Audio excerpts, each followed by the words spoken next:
Hi everyone, while waiting for new trading opportunities, I want to answer a question I'm often asked. So how do I use my fibs? So it's going to be a very short and simple video, and I will show you right now, and you'll find my settings at the end of the video. So we're going to take an example with that FTM chart that you can see here, Phantom. It's recorded today.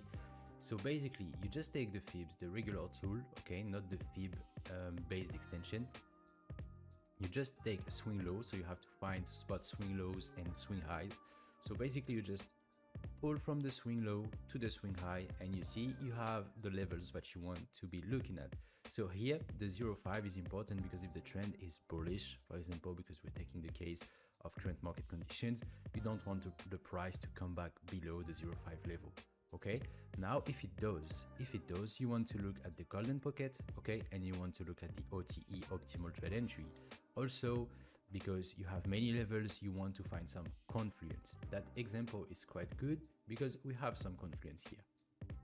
All right, you see we have imbalance right here, and it's aligned with the OTE. So this level is going to be interesting to position ourselves in a long. All right. And so now let's talk about the trend-based fib extensions. So you just go here, and it works quite the same, but it has something in addition.